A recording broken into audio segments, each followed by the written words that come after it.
अस्सलाम वालेकुम एवरीवन। तो हम लोग कह रहे थे एक्यूट डायरिया, और उसमें अब आने लगी है बहुत ही ज्यादा इंपॉर्टेंट चीज which is management of acute diarrhoea.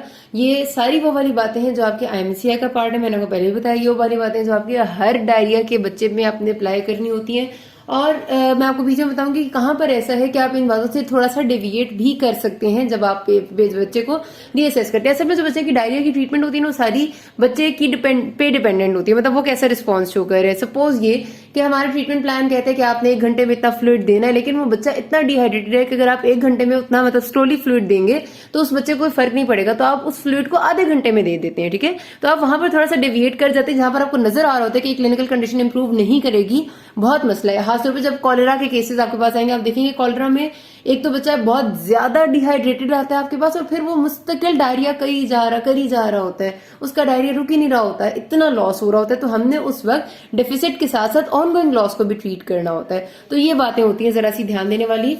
तो स्टार्ट करते हैं जी ट्रीटमेंट प्लान। सबसे पहले मैंने आपको बताया था कि हमारे पास 3 जनरल क्लासिफिकेशन थी: no dehydration, some dehydration and severe dehydration. मैंने आपको पिछली वीडियो में बताइए, उसके हिसाब से होता है। जो नो डिहाइड्रेशन है उसके लिए जो हम प्लान फॉलो करते हैं वो है ट्रीटमेंट प्लान ए। ठीक है, अच्छा जी। तो इस ट्रीटमेंट प्लान में क्या है, हमने मदर को, ये वो वाला प्लान है जिसमें होम ट्रीटमेंट दी जाती है, मतलब माँ बच्चे को लाती है, आपने असेस किया, नो डिहाइड्रेशन मिली आपको जिसमें कोई साइन नहीं था, वो जो 4 साइंस मैंने आपको बताए थे उसमें आपको पता चल जाता है कि किस तरह से बच्चा नॉर्मल है, अलर्ट कॉन्शियस है, स्किन पिंच नॉर्मल है, आइज नॉर्मल है, तो इसका मतलब है कि नो डिहाइड्रेशन। तो उसमें आपने माँ को बताया। अब डायरिया तो है ना, नो डिहाइड्रेशन का मतलब ये नहीं होता कि आपने बच्चे को घर भेज देना कि हाँ भाई तुम बिल्कुल ठीक ठाक हो, डायरिया है। सिर्फ ये कि अभी डिहाइड्रेशन डेवलप नहीं हुई, तो आपने माँ को 3 चीजें बतानी होती है कि उसको एक्स्ट्रा फ्लूइड्स देने, आपने जो भी फीडिंग है उसकी वो कंटिन्यू करनी है, और कब वापस आना है। ये 3 चीजों के बारे में माँ को आपने काउंसिल करना है। अब एक्स्ट्रा फ्लूइड्स कैसे देने हैं, माँ को आपने उसे बताना है कि जो अगर बच्चा 2 साल से छोटा है या 2 साल का है, तो उसको जितनी दफा वो स्टूल करेगा या जितनी दफा डायरिया का स्टूल पास करेगा, तो एक डायरिया के स्टूल पे आप उसे 50 से 100 ml एक्स्ट्रा फ्लूइड देंगे। वो एक्स्ट्रा फ्लूइड ओआरएस की फॉर्म में हो तो बेस्ट होता है। ठीक है, ओआरएस आप देंगी। तो अब उसे बताते हैं कि एक दफा अगर मोशन करेगा तो आपने 50 to 100 ml ऑलमोस्ट 1 ग्लास की इक्वल होती है, तो आपने इतना सा उसे आपने ओआरएस पिलाना है। मतलब उसे बताते हैं फीडर में नाप के कि इतना 100 ml पिलाना है। और अगर 2 साल से ज्यादा बच्चा है तो एक स्टूल पर आपने 100 to 200 ml ओआरएस देना होता है। ठीक है, एक यह आता है आपका एक्स्ट्रा फ्लूइड में। फिर आप बताते हैं कि अगर बच्चा सिर्फ ब्रेस्ट फेड है, सिर्फ और सिर्फ, तो आपने ब्रेस्ट फीडिंग उसकी कंटिन्यू रखनी है, और उसके साथ उसको थोड़ा बहुत क्लीन वाटर भी दे देना है। ठीक है, मतलब ये नहीं खाली ब्रेस्ट फीडिंग, क्योंकि देखिए ब्रेस्ट फीड को हम डाइल्यूट तो नहीं कर सकते ना। डायरिया में हम कोशिश करते हैं कि हम बच्चे को थोड़ा डाइल्यूटेड मिल्क दें, तो हम उसे कहते हैं माँ को कि ब्रेस्ट फेड अगर बच्चा है यानी कि 6 महीने से छोटा है, तो फिर आप उसको ब्रेस्ट फीड के साथ साथ थोड़ा सा खाली साफ पानी भी पिलाना शुरू कर दें। अगर वो बच्चा ऐसा है जो 6 महीने से बड़ा और पहले से खाने वाना मतलब खाना शुरू किया है उसने कुछ ना कुछ, अब वो डिपेंड करता है कितना बड़े, तो हम उसे बताते हैं माँ को कि आप अपना इसको साथ दूध भी दें, जो देती होती है अप्रोप्रिएट दूध, गाय का दूध है या अपना दूध है वो देंगी, और साथ उसको थोड़ा सा पानी भी देंगी, और फ्रूट जो जूसेस वाले फ्रूट्स है वो खिलाएंगी। ठीक है, अगर बच्चा सिर्फ काउज मिल्क पे, गाय के दूध पे, तो फिर आप माँ को बताएंगे कि आपने गाय का दूध उसको आधा डाइल्यूट करके देना जितना आप नॉर्मली देती थी। अगर आप ऐसे ही सालिम दे देती थी तो आप उसमें आधा पानी और आधा दूध मिलाएंगी और देंगी। ठीक है, ये बातें आपने माँ को काउंसिल करनी है। साथ उसको 2 ओआरएस के पैकेट पकड़ाने हैं, और साथ उसको आपने ओआरएस को मिक्स करने का तरीका बताना है कि 1 लीटर नीम गर्म साफ पानी में आपने किस तरह ओआरएस मिक्स करना है, और all that.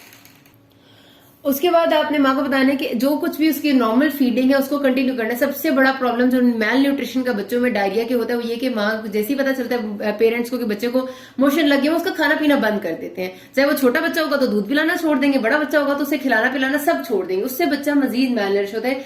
Do tell them कि आप जो भी बच्चे की नॉर्मल फीडिंग है, चाहे वो ब्रेस्ट फीड है, चाहे वो कोई और दूध है, चाहे वो वट एवर ही ईट्स, वो आपने कंटिन्यू रखनी है। सिर्फ ये कि दूध को आपने आधा डाइल्यूट करने का बता देना माँ को, और खाने में जरा फ्रूट जूसेस और इस किस्म की चीजें जरा अच्छी होती हैं ज्यादा, और जैसे बनाना हो गया वो आपने बताना कि ज्यादा अमाउंट में दे, क्योंकि उसमें पोटेशियम होता है तो इलेक्ट्रोलाइट लॉस को कवर कर देगा, ये होता है। और फिर आपने बताना होता है कि अब वापस आना है। अगर बच्चे में कोई भी साइन डेवलप हो कि वो खाना नहीं खा रहा, पानी नहीं पी रहा, या फीड नहीं ले रहा, या वॉमिट आउट कर रहा है, या बच्चा बुखार होता है, या सिक होने की कोई कंडीशन डेवलप होती है, तो इमीडिएटली आपने वापस आना है। अदरवाइज 5 दिन बाद का फॉलोअप बताते हैं नॉर्मल हालात में।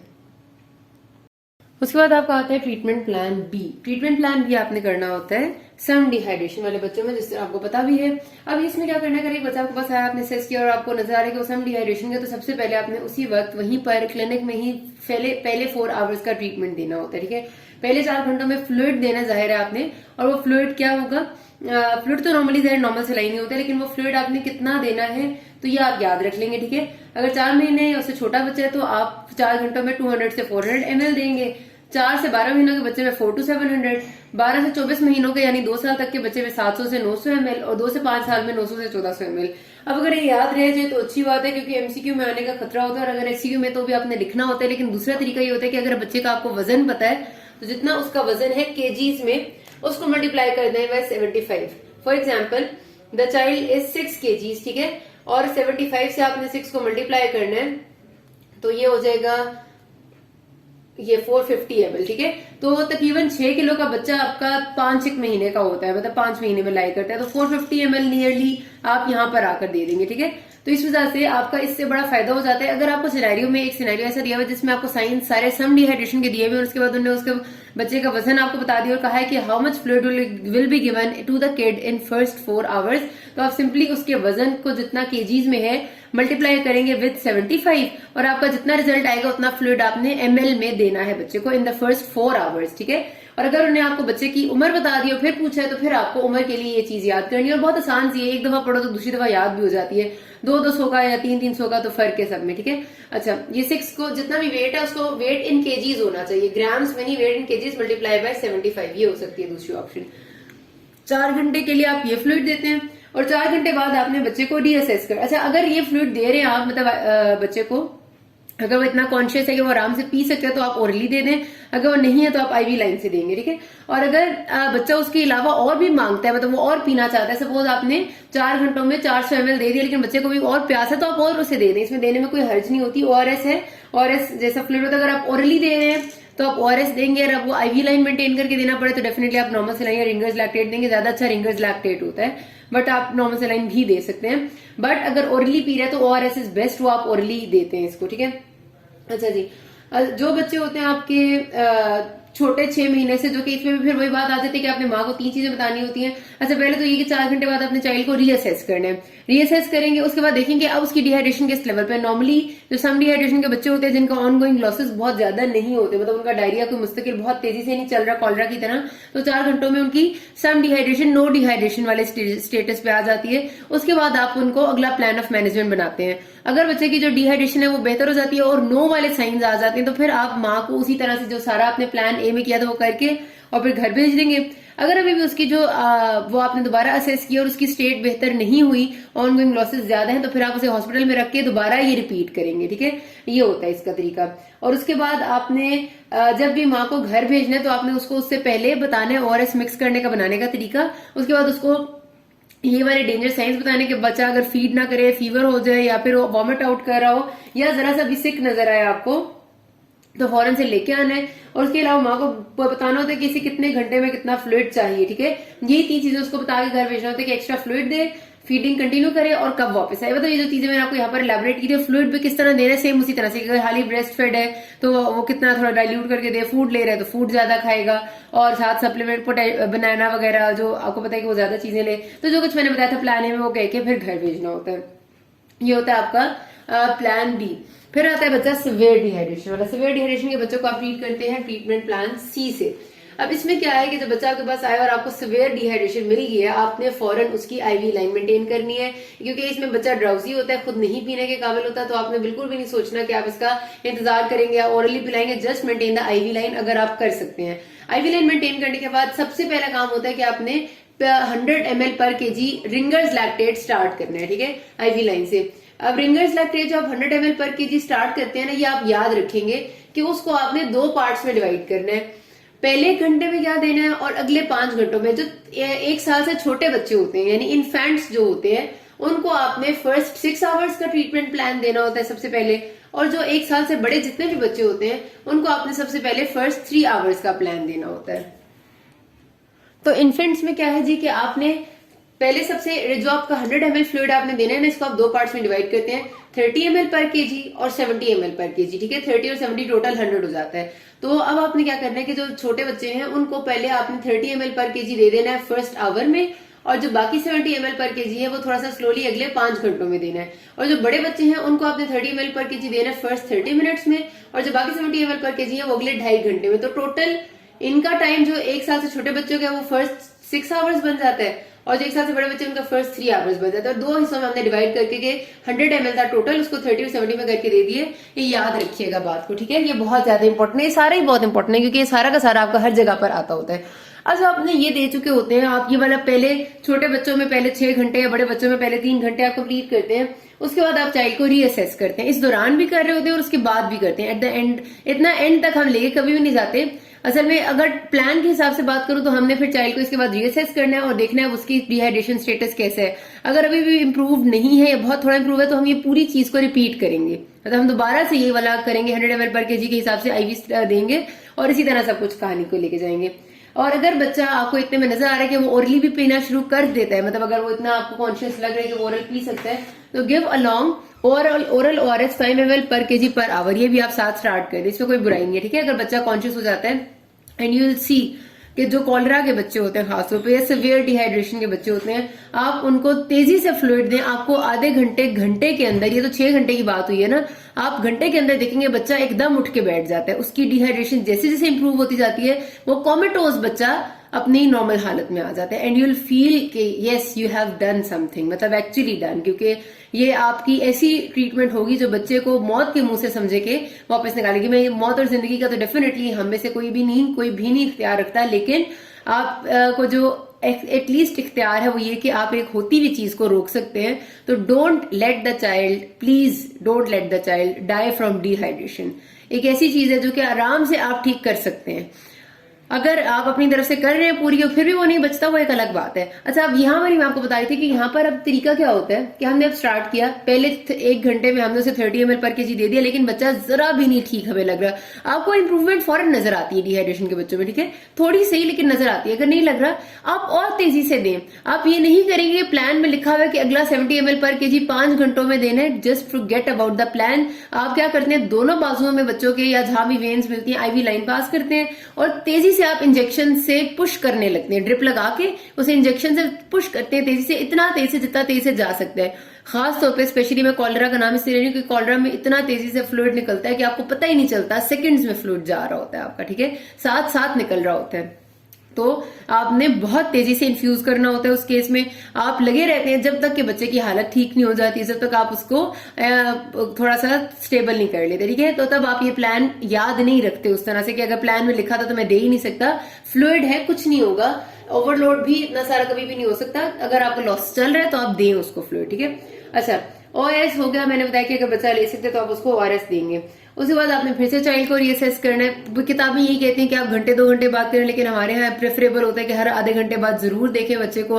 ये नहीं कि आपने स्टार्ट करके भूल जाना है, हर आधे घंटे बाद देखें और कोशिश करें कि जल्द से जल्द वो अपनी नॉर्मल स्टेट में आए, ठीक है। अच्छा, अगर अब आपके पास आप ऐसी जगह पर है पेरिफ्रीज में और कि आपके पास फैसिलिटी नहीं है या फिर आपको आईवी लाइन मेंटेन करनी आती ही नहीं है, मतलब दोनों बातें हो सकती हैं। दोनों सूरतों में पहले ये देखें कि क्या आसपास 30 मिनट के आधे घंटे के रास्ते पे कोई ऐसी जगह है, बड़ा अस्पताल है जहां पर ये बच्चा मैं रेफर कर दूं तो पहुंच जाएगा और इसको आईवी लाइन मेंटेन होकर फ्लूइड मिल जाएगा। अगर आपको ऐसा लगता है कि दिस इज पॉसिबल कि आधे घंटे के फासले पे कोई ऐसी जगह मिल जाएगी जहां पर है, तो आप उसको फौरन रेफर कर दें और साथ माँ को बताएं कि अगर बच्चा आपको नजर आता है कि कॉन्शियस है, थोड़ा बहुत भी पी सकता है, तो माँ से कहें कि रास्ते में इसको सिप सिप देती रहे और इसे जब तक वहां तक पहुंच नहीं जाते, ठीक है। लेकिन अगर बच्चा बिल्कुल ही कॉन्शियस नहीं तो डेफिनेटली विद इन 30 मिनट्स आप उन्हें कहें कि फौरी तौर पे पहुंचे उस जगह पे जहां पर आईवी लाइन होगी। अगर आप आईवी लाइन मेंटेन नहीं कर सकते लेकिन you can pass NG tube, तो बच्चे के आप एनजी ट्यूब पास करें और एनजी फीडिंग स्टार्ट करें with the rate of 20 ml per kg per hour. NG feeding का ये होता है कि बच्चे अक्सर वॉमिट आउट कर देते हैं, अगर वॉमिट कर रहे हैं तो आप उसको थोड़ा और स्लो दें, लेकिन देंगे सही, रोकना नहीं है, ठीक है। और अगर आप एनजी ट्यूब भी पास नहीं कर सकते तो फिर आपने जाहिर है अर्जेंट रेफर करना होता है टू एनी प्लेस जहां पर पास कर सकते हो। अच्छा, उसके बाद अब आ जाती है बात कि टोटल ओवरऑल सिवियर डिहाइड्रेशन में क्या सारा का सारा जो सिलसिला होता है वो क्या होता है। सबसे पहले जो सिवियर डिहाइड्रेशन में हम करते हैं वो होती है डेफिसिट थेरेपी। डेफिसिट थेरेपी का मतलब है कि जो बच्चा आपके पास प्रेजेंट किया उसको जो लॉस हो चुका है आपके पास आने से पहले वो उसका डेफिसिट है, ठीक है। प्रेजेंट जब किए आने से पहले जितना फ्लूइड वो लूज कर चुका है वो उसका डेफिसिट है। सबसे पहले आपने उस डेफिसिट को रिप्लेस करना है और ये जो अभी तक हमने तीनों ट्रीटमेंट प्लान में पढ़ा है ये सारा हम डेफिसिट रिप्लेस कर रहे हैं, ठीक है। ये वाला भी, ये वाली जो वैल्यूज है, इसीलिए मैं आपसे कह रही होती हूँ ना कि अगर ये वैल्यूज हमने लिखी हुई है तो ये डेफिसिट के लिए लिखी हुई है। अगर अब एक कॉलरा का बच्चा है और वो मुस्तकिल तेजी से अभी भी वो निकल रहा है, उसका स्टूल पास करी जा रहा है, पानी की तरह निकाली जा रहा है, तो फिर हम इसीलिए ज्यादा तेज कर देते हैं स्पीड को, क्योंकि डेफिसिट तो इस थेरेपी से, इस चीज से रिप्लेस होना था। लेकिन जो ऑन गोइंग लॉस है, जो कंकरेंट लॉस है ये वाला, उसको कौन रिप्लेस करेगा? पुराने डेफिसिट के साथ हमने उसको भी तो देखना है। तो अगर वो ऐसा है कि घंटे 2 घंटे में, या फिर आप कहेंगे एक दिन में 2-3 वो स्टूल पास करे, तो इट्स फाइन, वो तो आपका कंकरेंट लॉस आप बाद में कर सकते हैं, ठीक। लेकिन अगर वो पानी की तरह निकाली जा रहा है दिन में 20-25 दफा, तो फिर आपने डेफिसिट के साथ ही कंकरेंट लॉस को भी ट्रीट करना होता है, ठीक है। तो इसी वजह से मैं आपसे कह रही हूँ कि तब हम फिर इस थेरेपी की स्पीड को तेज कर देते हैं। तो क्या हुआ, ये जो प्लान है ये सारे सिर्फ डेफिसिट थेरेपी के बच्चा हमारे पास जब आया है उससे पहले जो उसका लॉस हो चुका। अब जब आ गया उस वक्त आपके पास, उसके बाद जितना भी वो स्टूल पास करेगा वो होगा उसका कंकरेंट लॉसेस या ऑन गोइंग लॉसेस, कि अभी भी वो स्टूल किस फ्रीक्वेंसी से पास कर रहे हैं, क्या वो रुक गए उसके स्टूल, या वो 2-4 दफा कर रहे हैं, या फिर वो मुस्तकिल 20-25 दफा एक दिन में करी जा रहा है। तो ये आपका जो कंकरेंट लॉस होगा वो होता है, और इसको आपने रिप्लेस करना होता है 5% डेक्सट्रोज एंड हाफ सेलाइन, ठीक है। ये दोनों चीजें एडल्ट से हाफ डोज है, एडल्ट में 10% डेक्सट्रोज एंड फुल 0.9% सेलाइन होता है, वो होता है। यहाँ पर आपने 5% डेक्सट्रोज एंड 0.5% सेलाइन का मिक्सचर लेना है, और उसको आपने कंकरेंट लॉसेस के लिए 50 to 70 ml पर केजी के हिसाब से इन्फ्यूज करना होता है, डिपेंडिंग अपॉन लॉस कितना है। ठीक हो गया जी। ये होता है कंकरेंट लॉसेस का। इतना हिसाब किताब कई बार नहीं भी रखा जा रहा होता। जब आपका बच्चा साथ आपको ये ट्रीटमेंट आप उसे दे रहे हैं, साथ वो लूज कर रहा है, तो डेफिनेटली आप इसी ट्रीटमेंट को मजीद तेज कर देते हैं। लेकिन अगर हिसाब से करेंगे तो फिर ये तरीका है, ठीक है। फिर ये दोनों आपने काम कर लिए कि पुराना डेफिसिट भी रिप्लेस कर दिया, उसके कंकरेंट लॉसेस को भी एड्रेस कर दिया। अब उसके बाद आपने जब चाइल्ड थोड़ा स्टेबल हो गया तो उसको एक मेंटेनेंस थेरेपी पे डालना है, क्योंकि डेफिनेटली कुछ टाइम तक उसका फ्लूइड आपने नॉर्मलाइज करने के लिए उसे मेंटेन भी करना है। उस मेंटेनेंस थेरेपी के लिए आप फिर से देते हैं 5% डेक्सट्रोज एंड हाफ सेलाइन का mixture, which is at the rate of 100 ml per kg per day, ठीक है। 6 किलो का बच्चा है तो एक दिन में उसकी 600 ml कम से कम फ्लूइड इनटेक होनी चाहिए, ठीक है। ये आपने माँ को बताना है। अगर बच्चा आपका 12 केजी का है तो उसकी एक दिन में कम से कम 1.2 लीटर्स की इनटेक होनी चाहिए, ठीक है। तो ये मेंटेनेंस थेरेपी है जो कि अगले कुछ दिनों तक चलती है, जब तक बच्चा बिल्कुल ठीक नहीं हो जाता। उसके साथ साथ अब बच्चे को जो इलेक्ट्रोलाइट्स ज़ाहिर इम्बैलेंस हो चुका था, वैसे तो हम उसे शुरू में ही रिंगर्स लैक्टेट इसीलिए स्टार्ट करते हैं ताकि उसकी ज्यादा इलेक्ट्रोलाइट्स का जो हो चुका था लॉस उसको भी रिप्लेस करने की कोशिश करें। लेकिन स्टिल साथ इलेक्ट्रोलाइट रिप्लेसमेंट की जरूरत पड़ जाती है अक्सर औकात। तो अगर जरूरत पड़ती है तो आपने अक्सर सबसे पहले जो है पोटेशियम को एड्रेस करना है, और फिर आपने बाइकार्बोनेट को करना है। पोटेशियम वैसे हम जब नो और सम डिहाइड्रेशन के बच्चे होते हैं तो उसमें हम बनाना खिलाने का माँ को कह देते हैं, तो उससे पोटेशियम रिप्लेस हो जाता है। लेकिन जो सीवियर डिहाइड्रेशन के बच्चे होते हैं उसमें आपने पोटेशियम सप्लीमेंटेशन साथ ही स्टार्ट कर देनी होती है जब आपका बच्चा स्टेबल हो जाए, उससे पहले नहीं। और वो होती है 2 मिली इक्विवेलेंट्स पर केजी पर डे, ठीक होगी जी। ये आपने स्टार्ट करनी होती है साथ पोटेशियम सप्लीमेंटेशन। और पोटेशियम सप्लीमेंटेशन आप कंटिन्यू रखते हैं, ये तकरीबन अगले आप कह दें कि कुछ घंटों तक, जब तक उसका आपको पता चलता है कि बिल्कुल ठीक नहीं हो जाता, ठीक है। लेकिन आपने साथ उसकी वेंट्रिकुलर फिब्रिलेशन को और हार्ट बीट को सबको चेक करना हो, तो ये ना आप एक्सेसिव दे दें वो वी-फिब में चला जाए और बच्चे की डेथ हो जाए बिला वजह, ठीक है। तो आपने ध्यान रखना होता है। इसी तरह जब बच्चे बहुत ज्यादा डिहाइड्रेशन में मेटाबॉलिक एसिडोसिस डेवलप कर लें तो फिर आपने उनको बाइकार्बोनेट से इन्फ्यूजन देनी होती है, ठीक है, 2 मिली इक्विवेलेंट पर केजी के हिसाब से। तो ये होती है इलेक्ट्रोलाइट्स। एंटीबायोटिक्स आप तब देंगे अगर आपको किसी सस्पिशन है इन्फेक्शन का, बिला वजह आपने नहीं देनी। तो अगर बैक्टीरियल या प्रोटोजोल होता है तो फिर आप उसके अप्रोप्रिएट एंटीबायोटिक देते हैं। जैसे आपको पता है कि साल्मोनेला शिगेल्ला में आपकी वो क्विनोलोन्स अच्छी चल जाती हैं। अगर आपका जो है डायरिया जो किसी प्रोटोजोआ से है तो मेट्रोनिडाजोल बड़ी अच्छी चल जाती है। कॉलेरा का डायरिया होता है तो आप टेट्रासाइक्लिन्स दे देते हैं, या फिर जो आपकी एम्पिसिलिन है, ठीक है। तो इस तरह आपके एंटीबायोटिक्स आप देते हैं जब आपका बैक्टीरिया या प्रोटोजोआ का डायरिया होता है। वायरल डायरियाज में जरूरत नहीं होती। डाइट में आपने साथ काउंसलिंग बतानी होती है कि आप माँ को वही की अच्छी डाइट को साथ कंटिन्यू रखें, बिल्कुल भी खाना पीना रोकने की जरूरत नहीं है। नरम गजा खिलाएंगे तो ज्यादा अच्छा है। और दूध के साथ दूध को हाफ डाइल्यूट करके दें और साथ ओआरएस भी दिया करें। और जिंक सप्लीमेंट बहुत इंपॉर्टेंट है, इसको आपने भूलना नहीं है। सबसे आखिरी पॉइंट है, ये सब ज्यादा भूला जाता है और फिर आपके मार्क्स कट जाते हैं। कहीं लिखें भी तो जिंक सप्लीमेंट जरूर लिखें, क्योंकि जिंक बहुत जल्दी लूज होता है डायरिया में और इसको रिप्लेस करना जरूरी होता है, ठीक है। तो एक तो इसका फायदा ये होता है कि आपकी जो डायरिया उसकी सिविरिटी को भी कम कर देता है और उसकी ड्यूरेशन को भी कम कर देता है और अंदर से जो लॉस होता है उसको भी रिप्लेस कर देता है। तो ये होती है सारी डायरिया की कहानी। यहाँ पर बात खत्म करते हैं, किसी कोई मसला है कि ना? Thank you.